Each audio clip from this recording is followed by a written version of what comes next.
Obviously proud of the guys, 25 assists in a game speaks to how connected we're becoming. I think we started down that path a little bit, on the road when we're in Hawaii. You can see us kind of coming together on defense and starting to play a little bit better together on offense. And in the absence of Zurich and Steph, for us to make that many threes, and defensively we were pretty good. We had a great stretch in the second half, but we fouled a little too much, put them on the free throw line, but in general, just really proud of the guys, the contributions that the guys off the bench made, and the energy of our team. It took us a while to re-engage, but it netted out in a good place where we really played with the kind of connectivity that it felt like we were starting to establish, so that was encouraging. When you talk about the 25 assists, and obviously Zurich went out early, is that an indication that maybe when you have a scorer as talented as he is, sometimes it's a natural tendency to sort of stand back and watch him create rather than moving the ball in the previous games? No, I just think it's a matter of our growth as a team. I think he's getting that. And we were forced into that situation tonight, and it helped. We shot 26 threes, that's not normal for us, but some of that is the fact that Ricardo and Emery accounted for 9 of those, and those guys are the guys who take a lot of the threes in practice, but they haven't played as much. And so those are good shooters who don't play as much, but they accounted for a number of the threes tonight. And Jalen needs to be more aggressive. Zurich's impact on the game does not prevent Jalen from being more aggressive. Jalen needs to look at the basket more. He's a good shooter. He's a good offensive player. He does that to himself, and we're encouraging him to be. So Zurich celebrates everybody's success. He does command a certain level of attention and opportunities, but he's comfortable with other people's success. That's why he's going to continue to grow as a player. What have you seen the last 4 games that started in Hawaii that kind of some things seem to be clicking a little bit better for this group right now? Yeah, we tweaked some things offensively that I think have helped put guys in situations that are more conducive to them flourishing. That's just, we all have to do this in coaching from time to time, is look at what's going on and it's not working, and assess it and try to change. And so, I used to be too dumb. I was just going to keep trying to do it my way. And, what's best for Zach? Because whatever we're doing, Zurich kind of going to stand out. But what's going to help F.A. and Sam and these other guys and Steph? And so we had a break of about 10 days during exams. And I flew to Atlanta and tried to just kind of get away and figure out, how can I help these guys? Because I didn't feel like I was doing a good job helping them. But if you come back, and we had 5 days of practice before we went to Hawaii, and we added basically a new offense.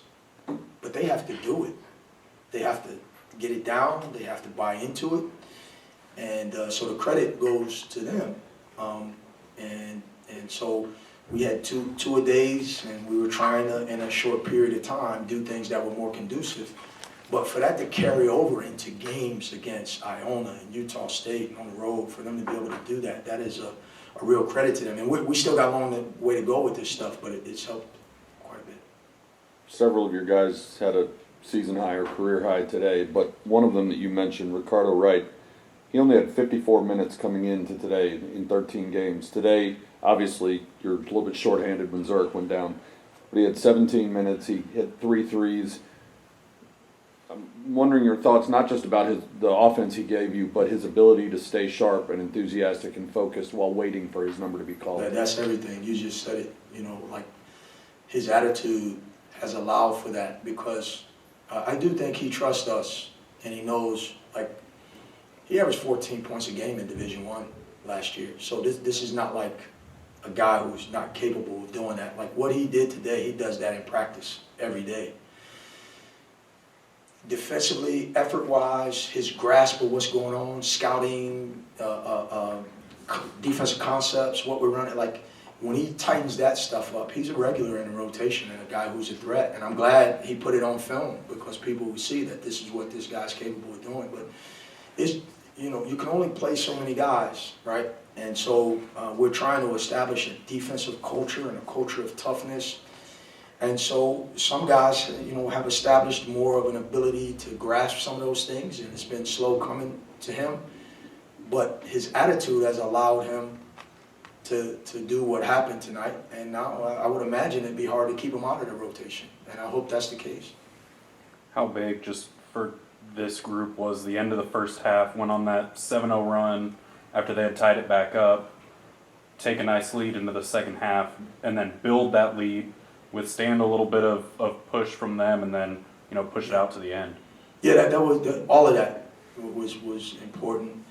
And like I said, that stretch in the second half where we had Mo and Keon, I think it was Emery, Zach, maybe Jalen or Jefferson. There was a stretch there where that team really ramped up the energy level defensively. We had like 4 or 5 possessions with a deflection or a steal or a rebound and a run out, and we were converting in transition. It was a really big stretch there that was set up by the sequence that you referred to.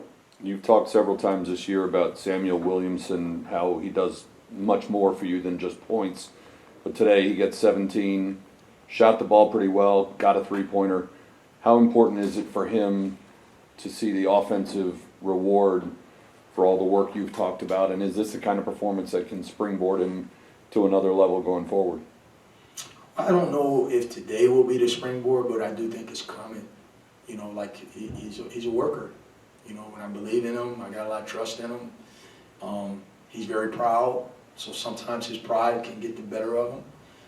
But that's kind of what I like about him too, is that he's got some moxie to him, and he expects to be great, and he thinks he's the best dude out there, and I think there's something to be said for that.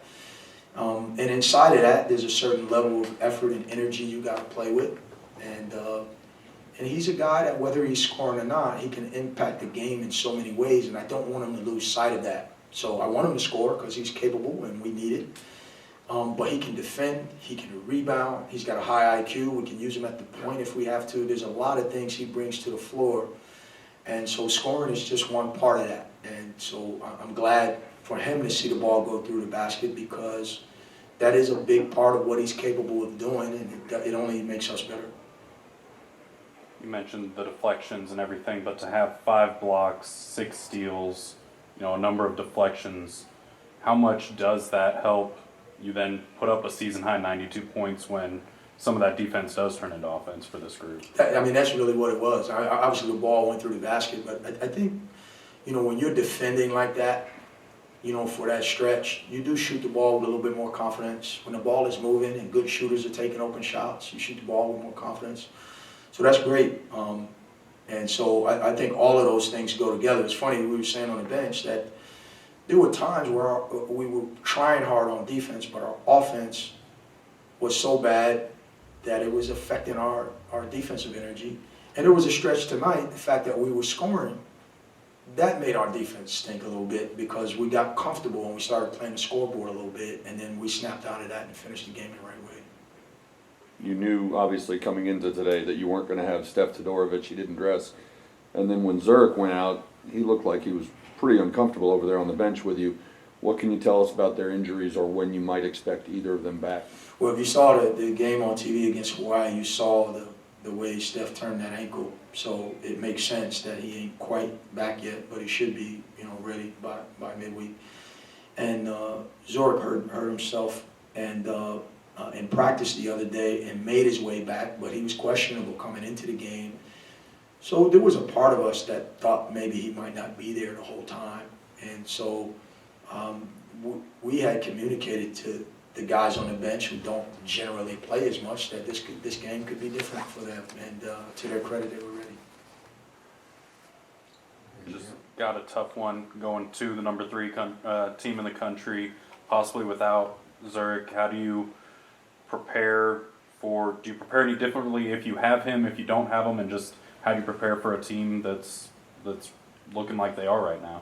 Well, we just got to keep getting better and fighting. You know, Coach Sampson is, I mean, I love Rick Barnes. That's my guy, you know, so I never think of him as somebody. I look up to Rick Barnes, but I don't think of it like that because he's like family, you know. So I do admire him. I look up to him. I love him. But him aside, there's nobody in the profession that I admire more than I admire Coach Sampson. And he's always been good to me. He's been a resource for me. When I was a young head coach, I'd call him, he'd take my call and give me advice. I mean, that's who he is in our profession. And so it's a great opportunity for our team. And I'm excited about it because they are the epitome of toughness and grit. And we're trying to establish that. And so I'm happy to be confronted with that because we're trending that way. We're not there yet. And so we're either going to measure up or we're going to learn. So it's a great opportunity for us.